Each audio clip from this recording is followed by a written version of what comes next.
Hey,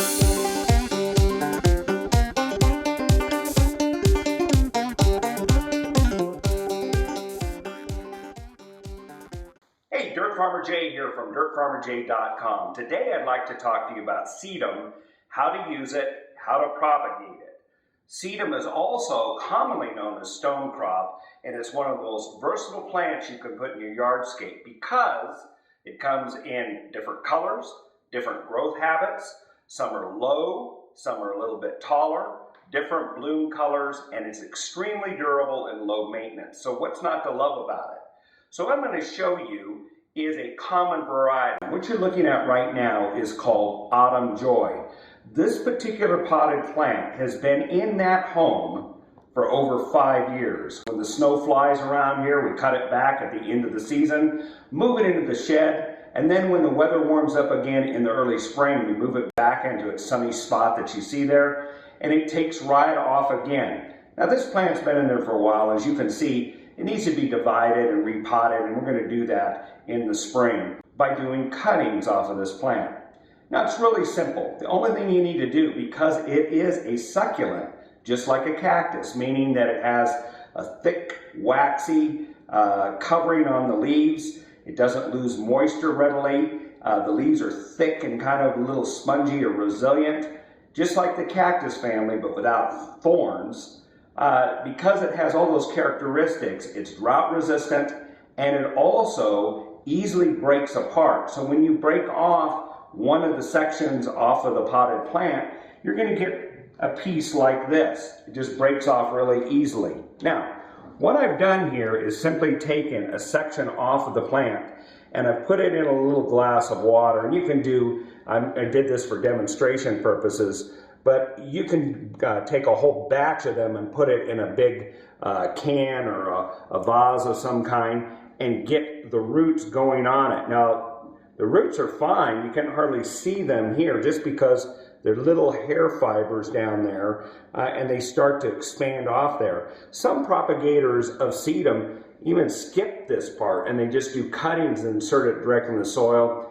I like to see a little bit to make sure that the plant has gotten purchased, so to speak, and it's gotten going, and then I do the transplant. Now, what you simply do is put it in tap water and let it set for 2 or 3 weeks, and then you get these little fibers on it. Then you transplant it into a pot, and let me show you the results and why we think it's such a great and easy way and what you can do with it. This is one of those, but about 2.5 to 3 months later.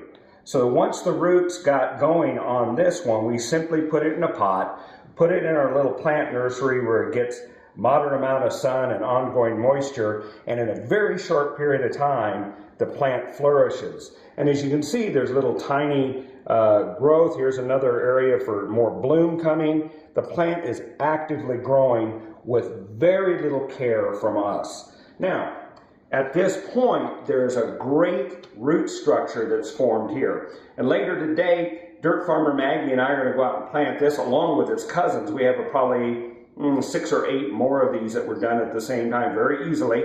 And we'll plant them throughout our yardscape. Now, why you should consider sedum for your yardscape is because it's a nice infill plant. Moderate, taller varieties like this Autumn Joy, which is kind of like a less brilliant color. If you like something that's a little bit redder, you can get the Autumn Fire. And by the way, just simply do a Google search and just type in stonecrop photos or sedum, S-E-D-U-M, photos, and you'll see the vast array of beautiful cultivars that are out there for you to make use of. Generally speaking, the lower lying it is, the more it tends to like heat and thrives more in desert conditions.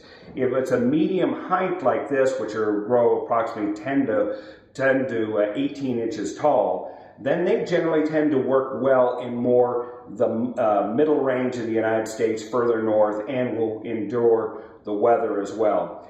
Overwintering is very easy. The top's going to die back, leaving the root structure in place. The root structure is perennial. The top dies back and pretty much disappears. And simply all we do is then put some mulch over it, maybe some chopped up straw, decomposing grass, some leaf litter, that sort of thing, and let it overwinter. And then when the spring hits again, the fun begins all over again. Buy some of these from your favorite nursery and then propagate them to your heart's desire for your own use around your property. This is Dirt Farmer Jay from dirtfarmerjay.com. Have fun with your sedums. If you like the video, please like it, pass it on to your friends, and visit our channel to see what else we have to offer you. Until the next time, I'm Dirt Farmer Jay.